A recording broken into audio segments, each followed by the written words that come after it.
Welcome to the Accepted Authority, where we talk about how to solve a common growth challenge. With me, as always, is Greg Rowith. G'day, Greg. G'day, Andy. I'm Andy Marmont, and today's topic, we're going to talk about how do we build and create compelling customer stories. We all know that the language that the customers use in their testimony is the most powerful sales tool that we have to win new clients. However, I feel like there's a bit of a challenge out there because how do we do it? How do we go about doing it?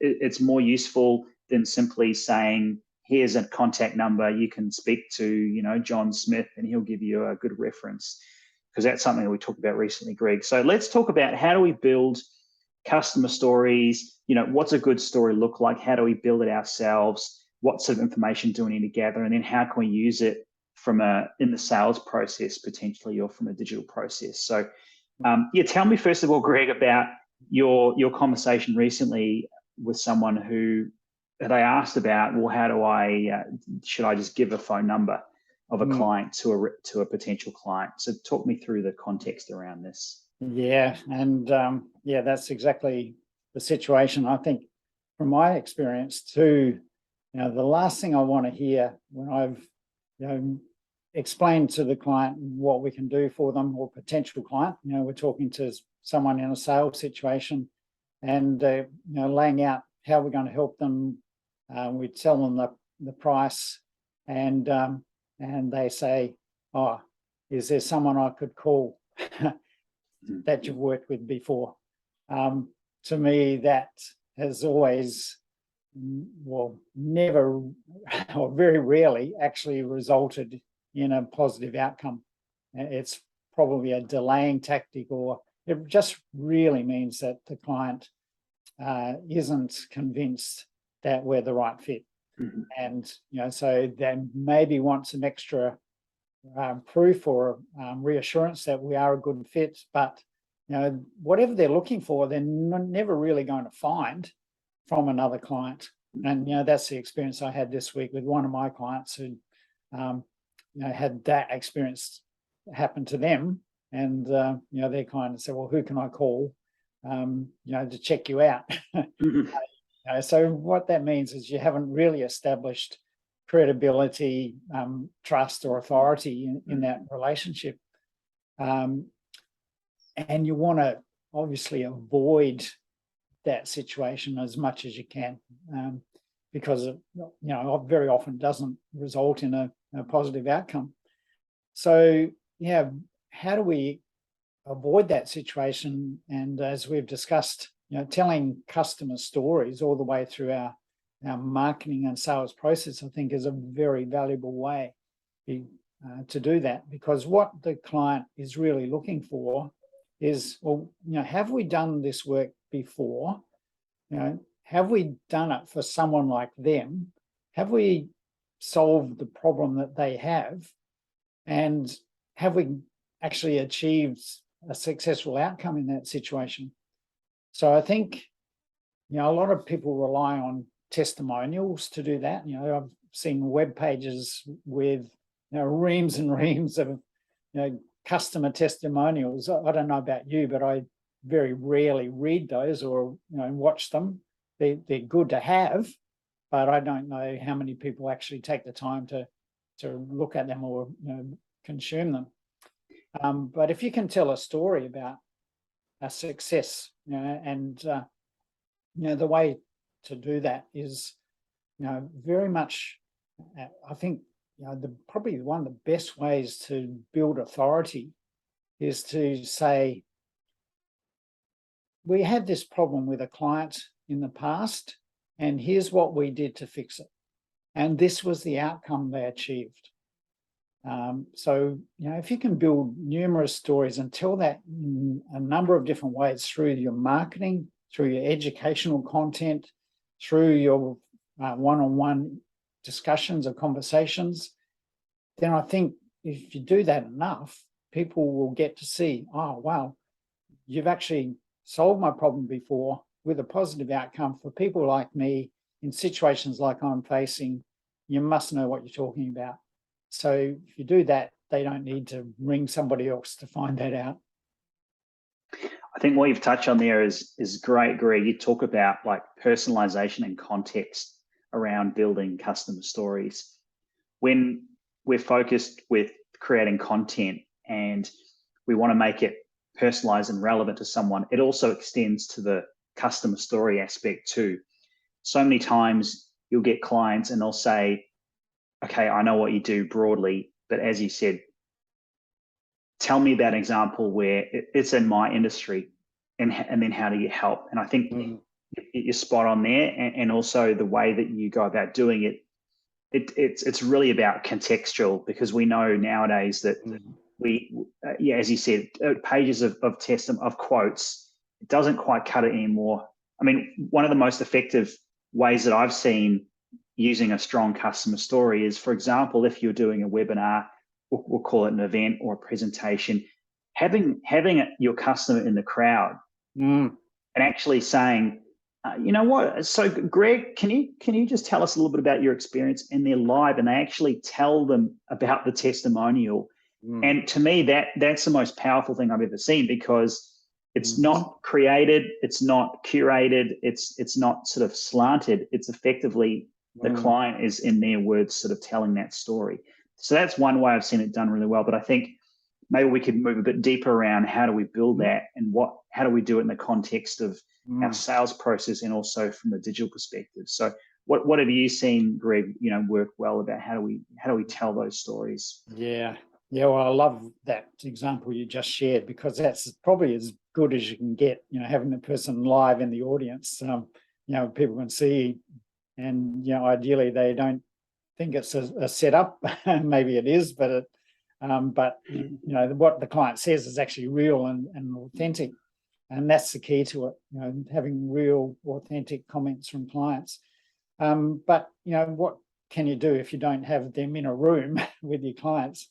And I think, having case studies in your marketing material, and as we've talked about, marketing is not about self-promotion, it's about education and showing your clients that you understand their problem and that you understand how to solve it, but then describing the experience that you've had with somebody else who had that same problem. Take them through step by step how you solved that problem for the previous client, or maybe multiple clients. That's a way of showing that expertise.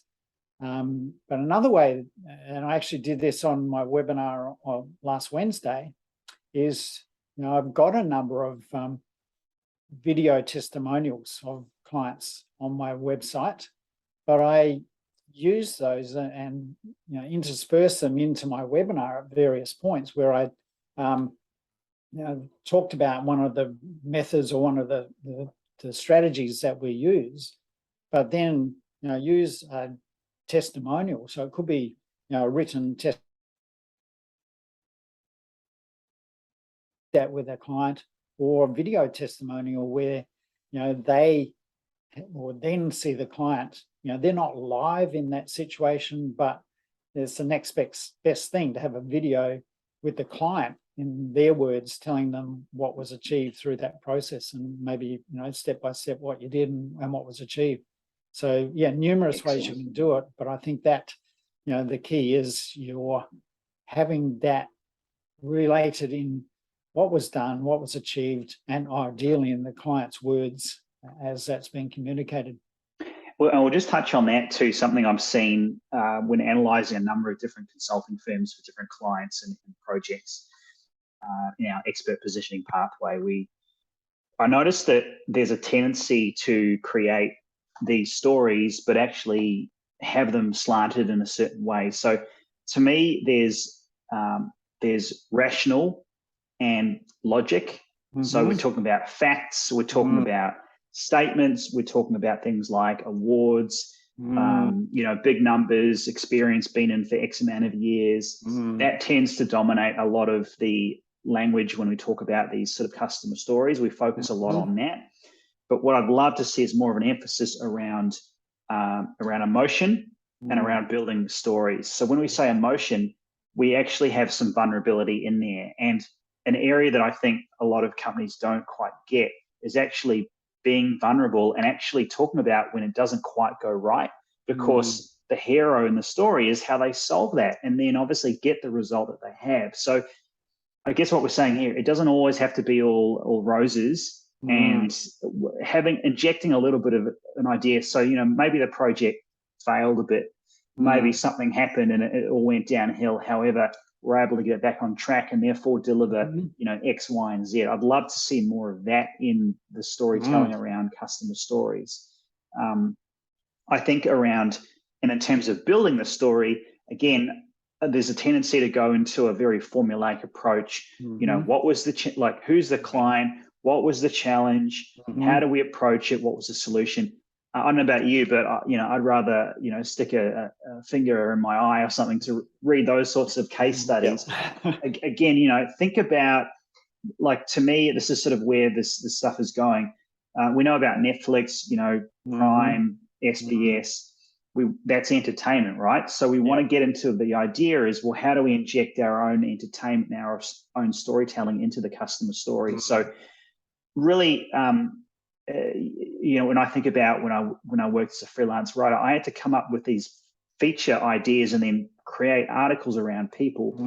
And I always start with injecting maybe an element where, things are really not going very well at all, So, and that, because that's really the hook. You want to grab people straight away. So almost think of it about like a movie trailer. You want to inject a bit of drama at the start.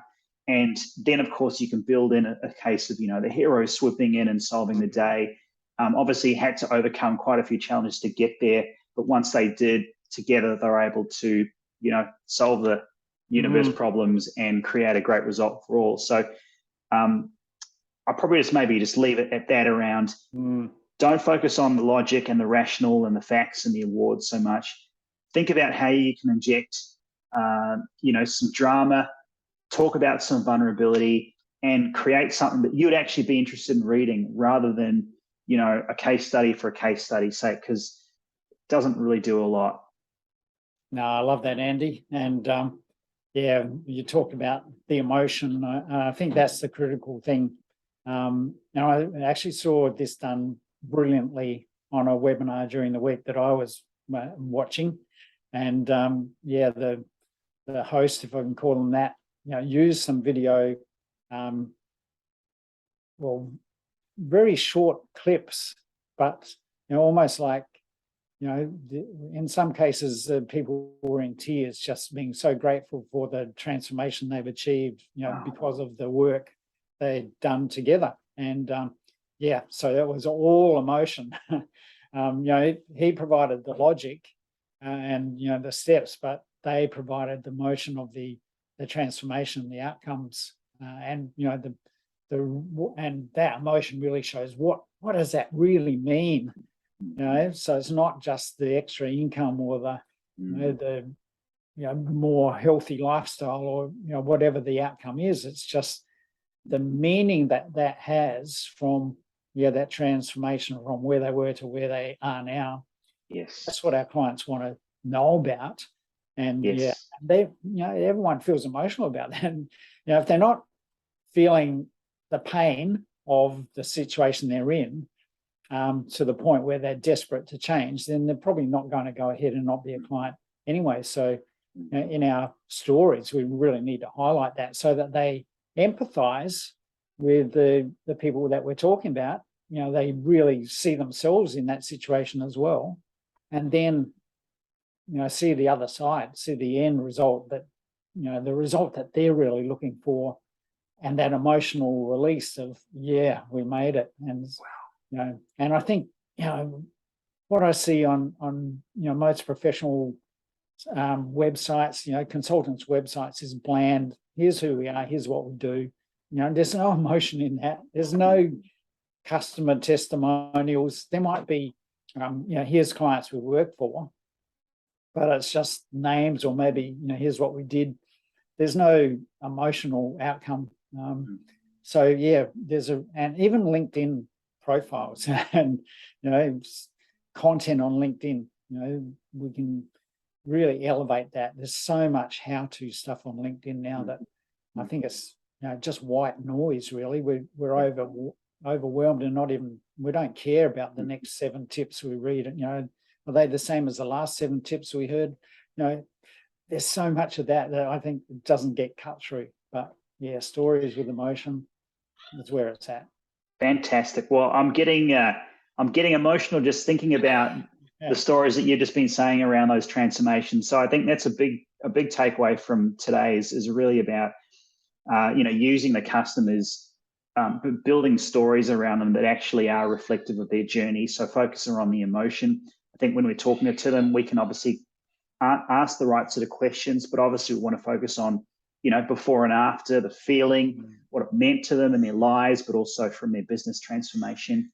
And I think you've just touched on there as well, Greg, around we want to aspire to create content that people actually want to consume. And that extends not just to obviously what we're talking about now, but all across our content, our marketing. So yeah, really, I found it fascinating. Thanks for sharing, Greg, and I hope you did too if you're listening or watching. So we might sort of wrap it up there. Greg, tell us, where do we find you online? Yes, on LinkedIn, just search for Greg Roworth and you'll find me. Otherwise, on my website at businessflightpath.com. Awesome. I'm Andy Marmont on LinkedIn. We can check out the website, which is concurve.com.au. This has been the Accepted Authority. Thanks so much for your time, and we'll see you next time. Bye.